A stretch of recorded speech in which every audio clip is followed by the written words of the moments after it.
wanted to start out by saying I'm extremely excited and proud to be named the 10th head coach in Weber State history. Weber State has such a great tradition.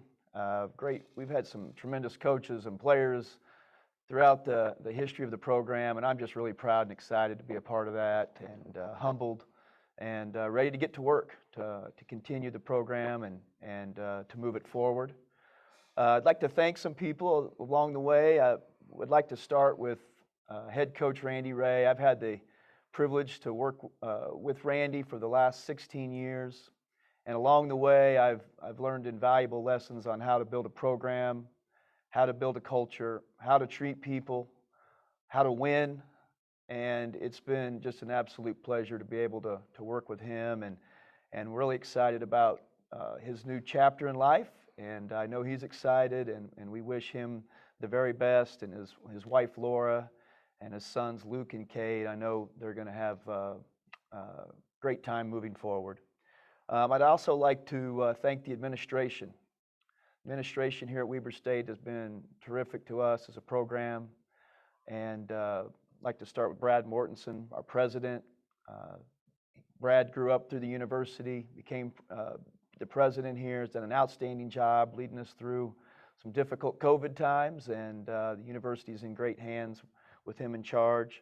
Vice President Norm Tarbox, Athletic Director Tim Crompton, Senior Women's Administrator Kayla Morgan, Joel Bass, Jerry Graybill. All of those administrators have been really supportive of our program and of me in the past, and I'd like to extend my thanks to them.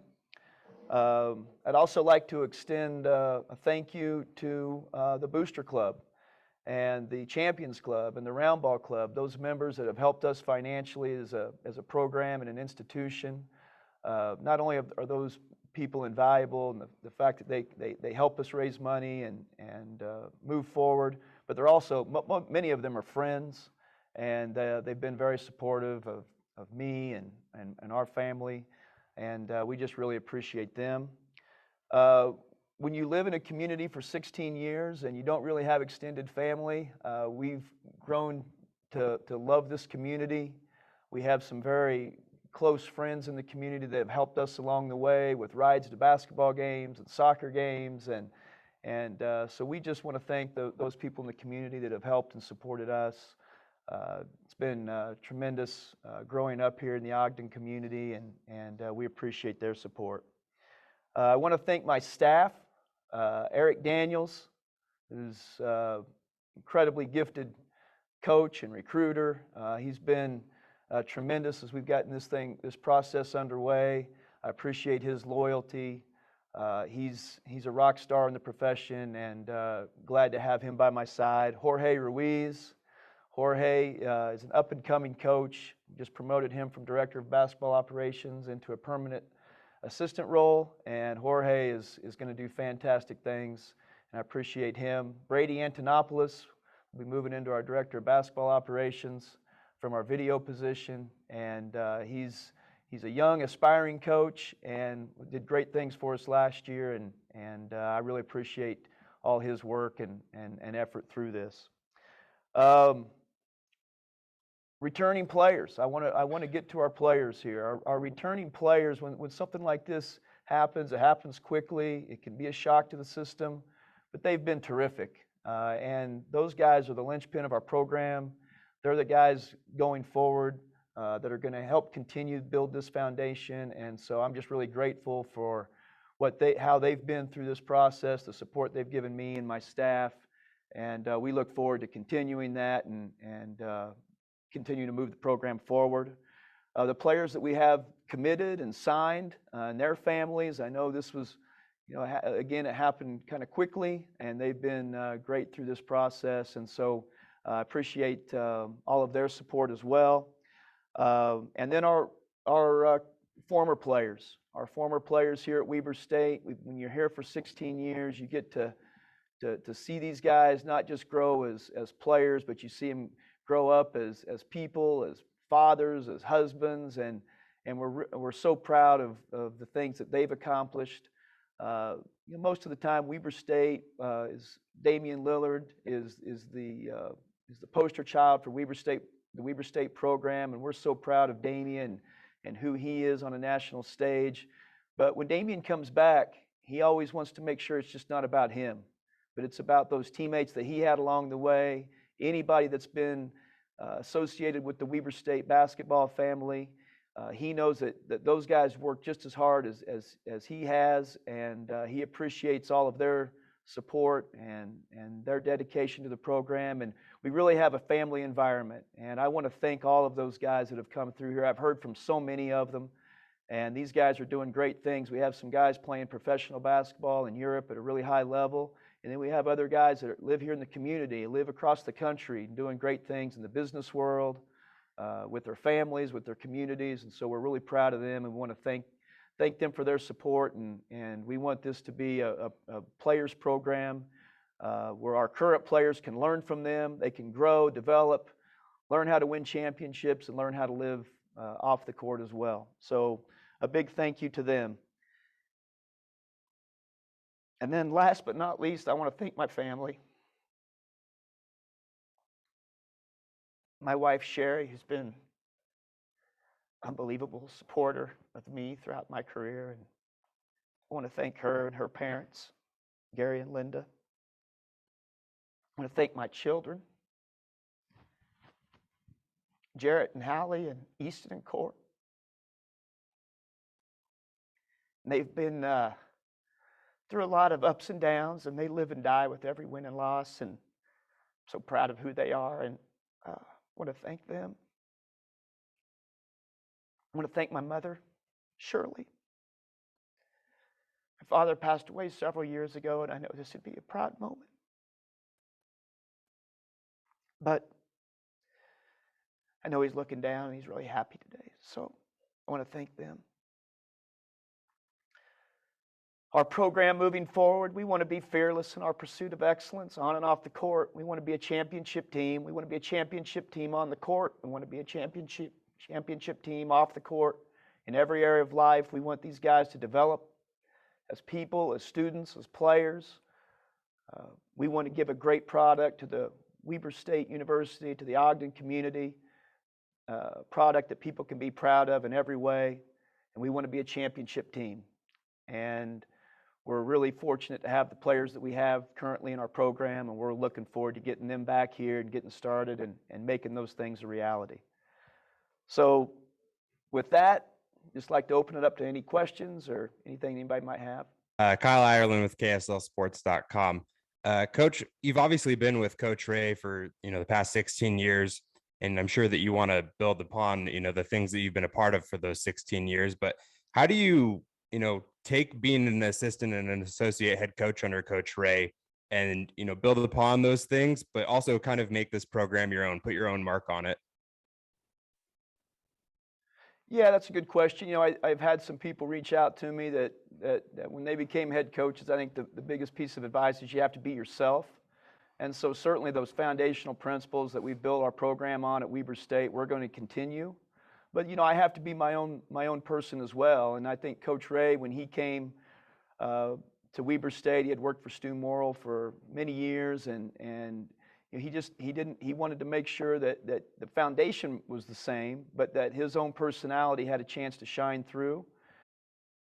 And so I know that's what he wants me to do here, is to let my personality come through, be real, be authentic. That's how your players can connect with you. Eric, I was just curious if you could kind of explain kind of how this all went down for you. I know, Randy said he went on vacation and just kind of hit him, the realization. So at what point did he reach out to you, and how would you describe kind of how this played out between you and the administration and how it came together? Yeah, it was a very quick process. So Randy called me, I believe last Friday afternoon, Friday or Saturday. We had a discussion. We met. He just kind of expressed to me that he had kind of lost some of the energy that was required for the job, and he was ready for a new start. And I completely understand that. It is a different world in college basketball currently, and it can be hard to navigate. And he expressed some of those things to me, and then right away I was meeting with Tim Crompton, and we'd set up a meeting for Monday morning with the administration, and that was kind of the process. It happened quickly. I appreciate the administration moving quickly on this to give stability to our current players, the players that we've signed. My whole focus and our staff's focus, I think, through this process was to make sure that we took care of them and their families. We answered any questions that we could. We assured them that the program was going to remain stable, and that continuity was going to remain in place. And the timing, I think, while it was quick, I think that with them naming me the head coach quickly, it allowed us to really reconnect with those players and the families, and they've all been very supportive. And again, me and my staff, we were on the phones constantly those first couple of days, but we had great feedback. And so yeah, the process was quick, and I think we've navigated through that well. Coach, it's been a little over 20 years since you were last a head coach at the JUCO ranks. Yeah.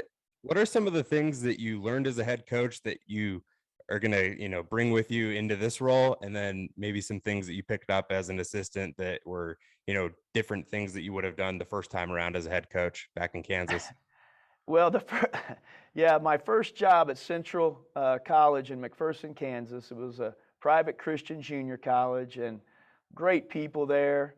But I was the head coach, but I was also the laundry guy, and I was the janitor, and I had a lot of hats there. I won't have to do quite all those things here at Weber State. But you just learn how to work with people. I was really young at the time. And we had, I hear from those guys all the time, and so it was a great experience, a fun experience, but it was a unique experience at the time too. It was, I was really young, and Sherri and I were just married, but you still learn how to connect with players. You learn how, to connect with your administration and media, and those things are valuable. And then just going through the process, with Coach Rahe, and learning how to be a professional with everybody that you come in contact with, I think has been obviously invaluable. But I've studied other coaches as well. I had an aspiration to be a coach. Roy Williams was always a guy that I looked up to growing up in Kansas. Was able to work his basketball camps and see how he did things as well. So I'll take from a lot of people that I've been around in the past. What would you say?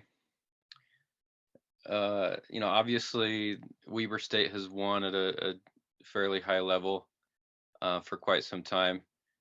But there's always that next step that everyone's looking for. At the championship level. So what, as you've thought about this last few days, what are some things that you've thought you've wanted to, I don't know, implement or tweak, or just a way to make this job your own, and the things that you have, as a coach, that you want to do for the program? Sure. Well, I think like I said, the foundation will be very similar moving forward. I think going forward that maybe the way, I've told some people this that have asked that, what it's going to look like or whatever. I don't know that people that show up to the games are going to see a drastic difference.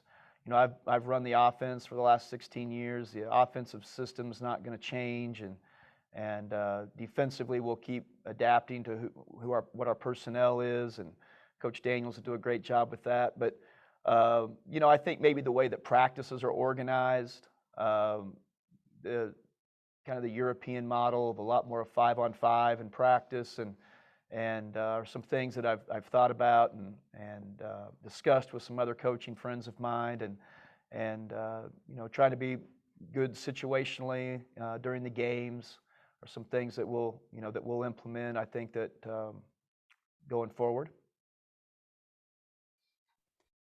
You mentioned your conversation with Coach Rahe and how college basketball and, just college athletics in the world right now is so different than, 16 years ago when you first started at Weber State. And I know Coach Rahe, in a radio interview the other day, mentioned how the current NIL situation in college athletics kind of played a role in impacting his decision. What are your thoughts on name, image, and likeness, and how do you plan on utilizing it at Weber State? Well, I think that right now I've been on some assistant coaches committees for the NABC. We've discussed a lot of these things. I've tried to listen to as many podcasts as I can with some of the Power 5 coaches that are discussing it. And I think right now we're just in a situation where nobody really knows where this is going to go. The NCAA is maybe trying to get some regulation from the federal level. I've talked to that was one of the things that we discussed in our meeting with the administration, with our athletic director, Tim Crompton, was that I think we just have to kind of monitor the situation. I think there's a faction of coaches out there that thinks it's going to get bigger and bigger and bigger. And then I think there's another faction of coaches out there that thinks that this might be a little overblown at this time, and some of the money figures that are reported on ESPN might not be exactly real. And so, but I just don't think that, I think it's such an unknown that I don't know, exactly where this is going to go.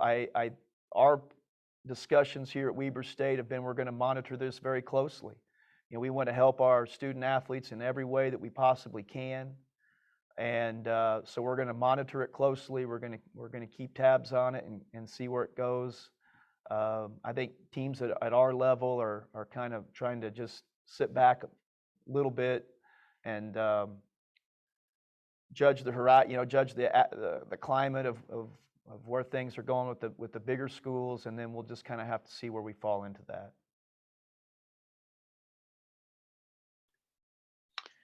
All right, so this is kind of a two-part question for both of you.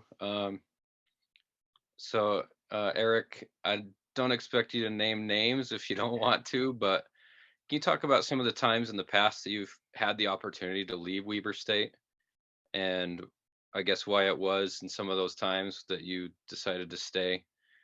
And then just for both of you, what does it mean to be able to stay at this point? I mean, I would imagine all of your kids don't know anything else other than being in Weber County. So what does it mean at this point to still be able to stay and keep your roots here and those kinds of things? Yes, so I have had some opportunities to leave, and I told our administration that they've kind of asked the same question. And about 4 or 5 years ago, I thought, well, maybe I do need to look to move. But ultimately, the reason that I stayed is because I wanted to be the head coach at Weber State University. And I wanted to be as loyal to Coach Rahe as I possibly could be. And I wanted to help him every step of the way. But when he decided to move on, I wanted to be in a position to be the next head coach. And that was the reason that we stayed, and the reason we kept grinding away here and trying to help Coach Rahe along the way, and then hopefully one day I'd have an opportunity. Do you want to discuss the? When we came here, our oldest started kindergarten, so he's just finished his junior year in college. So our kids have all just really grown up here, and we feel like through them we've gotten to know so much of the community too. So yeah, it's been a great place to raise all of them too. So we've loved the stability that we've had here for raising our family too. With your two oldest, I don't know, they're probably still at school, right?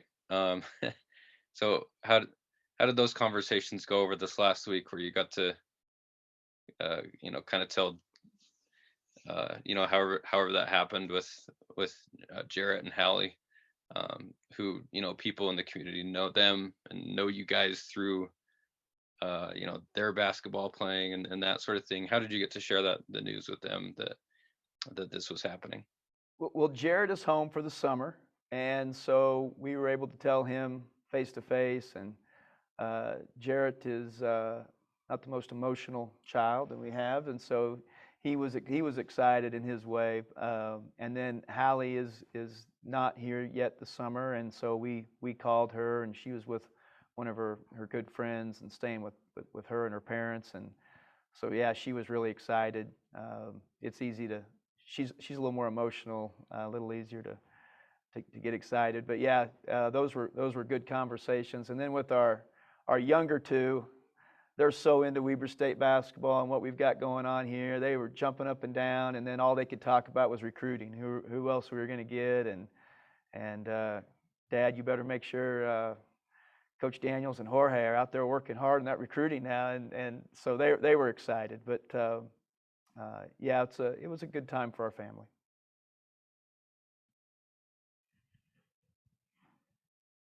Okay, any other questions? Yeah, I've got a few. Go for it.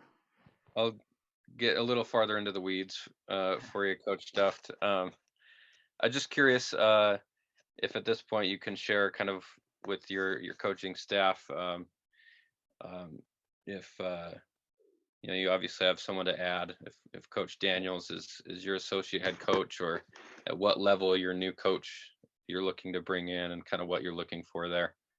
Yeah, so Coach Daniels will be our top assistant, and then we'll be looking to bring somebody in, you know, to fulfill a role that we need in our staff. And Jorge Ruiz, like I said, has moved up into a full-time assistant position. At this point, is this at the same time you're getting congratulations texts and phone calls and all that? Are you also getting hit up by coaches that you know, wondering like, hey, can we talk? Yeah, I was on the phone for quite a while last night with multiple people that were calling about people that they know that they think would be, you know, good candidates here. And to be honest with you, I told staff these last few days were a whirlwind. We actually had 2 recruits on campus too, starting Monday night, and so it's been a really busy and hectic couple days. And so we've started those discussions a little bit, but next week we're going to start tackling that more. I wanted to make sure that our current players, our current signees and committed players were taken care of first, and then we'll get to staff opening as soon as we possibly can. And we just my goal is to have somebody in place. We have most of our returners will be back in the first part of June. And then our new players will be here around June 23rd. And my goal is to have someone in place, ready to roll by June 23rd, and so that we have a full staff when the whole team's here.